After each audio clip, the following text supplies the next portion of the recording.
आज हमारे साथ है हमारे देश के agriculture minister mister Sharad Pawar.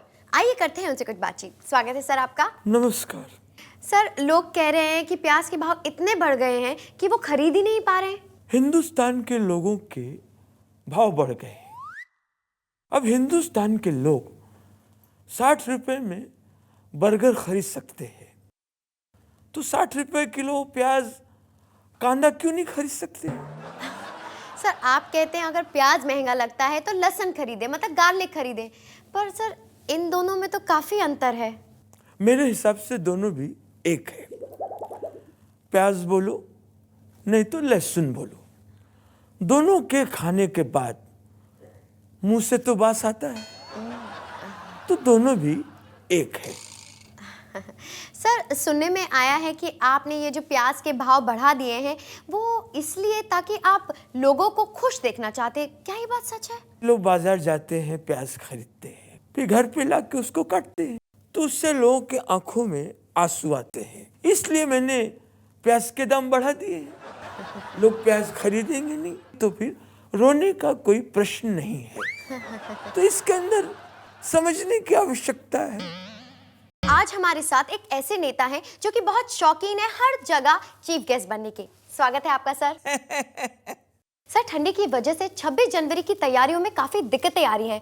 आपने कोई हल ढूंढा है? पूरा हिंदुस्तान जानता है कि 26 जनवरी वाले दिन ठंड बहुत पड़ती है। इस बात को ध्यान में रख के मैंने मीटिंग बुलाई। मैंने फौरन उनसे कहा, इस साल 26 जनवरी अप्रैल में मनाई जाएगी। सर, इस बार बहादुरी का पुरस्कार किसको मिलने वाला है? मेरे बेटे सोनू को। हाँ? सोनू को क्यों? कल की बात ले लो, कल उसने सुबह सुबह फिल्म लगा दी रावण और पूरी फिल्म देखी। दोपहर को उसने लगा दी एक्शन रिप्ले, शाम को उसने फिल्म लगा दी 30 मार खान और पूरी फिल्म देखी। काफी बहादुर बच्चा है वो। काफी मन्नतों के बाद पैदा हुआ है। सर, आपने अपने भाषण की तैयारी तो कर ही ली होगी। 5 साल पहले मैंने एक भाषण लिखा था, उसी कागज को जेब में डाले रहता हूँ।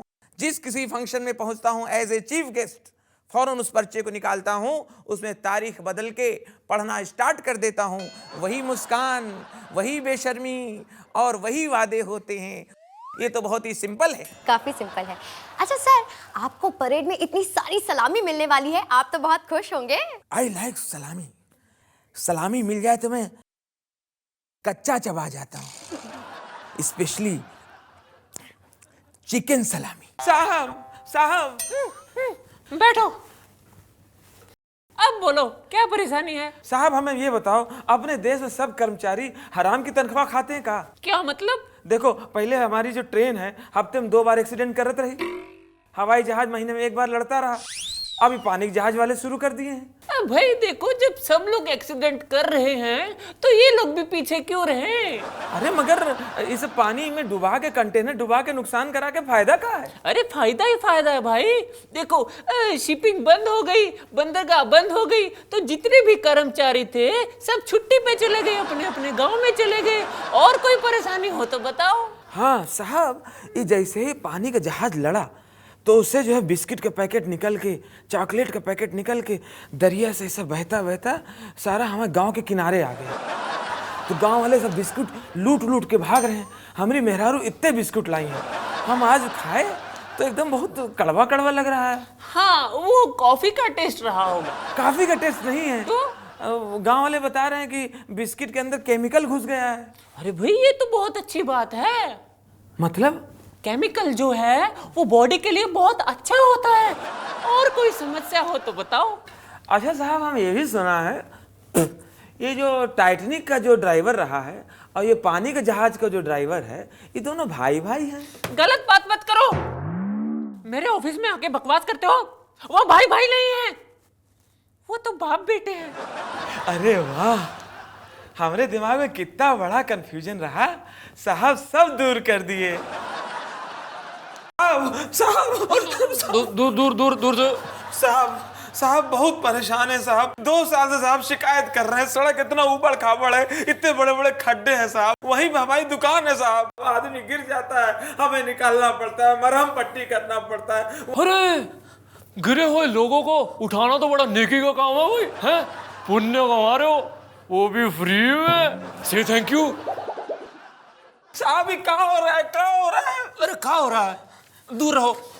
साहब अजब हो रहा है साहब, एकदम गजब हो गया साहब। साहब आज हम अपनी औरतिया को ले जा रहे थे अस्पताल डिलीवरी के लिए। टेम्पो में बैठे, जैसे छोटा खड्डा है बर्दाश्त कर लिए, फिर छोटा खड्डा है झेल गए, फिर छोटा खड्डा, एकदम से बड़ा खड्डा है, वहीं सड़किया पे धपाक। क्या हुआ? लड़का हुआ टेम्पो में। भैया मुबारक हो, एक तो हमारी वजह से आपका अस्पताल का खर्चा बच गया और आप हमें मिठाई खिलाने के बजाय कोसे जा रहे हो, ये गलत बात है। से थैंक यू। नमस्कार, आज हमारे स्टूडियो में मौजूद हैं एक बहुत बड़े बिल्डर जिनका नाम है राजू भवनानी। चलिए हम उनसे बातचीत करते हैं। Hello sir. राम राम।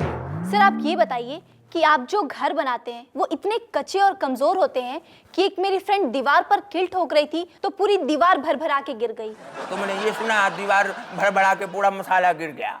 उसके बाद हम क्या किया, तुम पूछा हमको? क्या किया सर? अरे बाबा, पुलिस में कंप्लेंट किया वो कॉन्ट्रैक्टर के खिलाफ। ऐसा कैसा माल सप्लाई किया, पुलिस उसको कुत्ते के माफी कैसा खींच के ले जाके जेल में ठूंस दिया।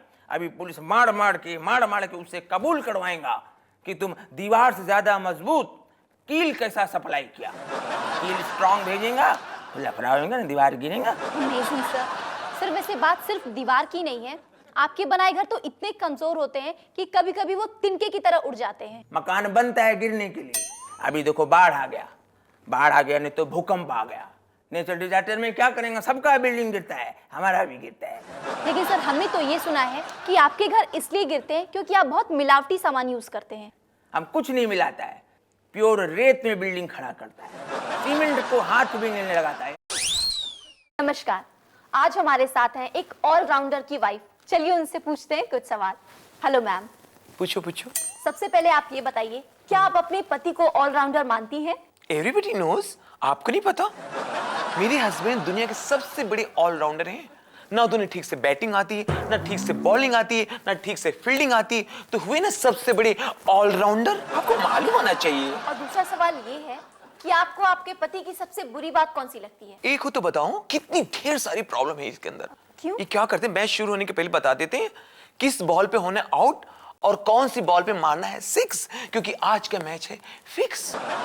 सस्पेंस खोल देते हैं, पूरा मैच का मजा ही खराब कर देते हैं। हाँ? इतनी ऑनेस्ट बनने की क्या जरूरत है? सस्पेंस के लिए मैंने स्लम डॉग 20 बार देखी। स्लम डॉग, स्लम डॉग में सस्पेंस कहाँ है? फिल्म का नाम है स्लम डॉग, उसमें कुत्ता कहाँ दिखाया? बिल्कुल सही बोला आपने। अच्छा ये बताइए, जब किसी बड़ी टीम के साथ मैच होना होता है हाँ। तो आप अपने पति के लिए क्या करती हैं? मैं बहुत सपोर्ट करती हूँ इनको, इनसे झगड़ा बंद कर देती हूँ, मारपीट बंद कर देती हूँ। क्यों? क्योंकि अगले दिन जब ये बैटिंग को जाएंगे तो सामने वाले बॉलर से पीटने ही वाले हैं। पीटेंगे तो मैच हारेंगे तो पब्लिक भी पीटेगी, और पब्लिक से पीट के जब घर आते तो मैं पीटती हूँ, तो पहले से क्या मारना बेचारे को।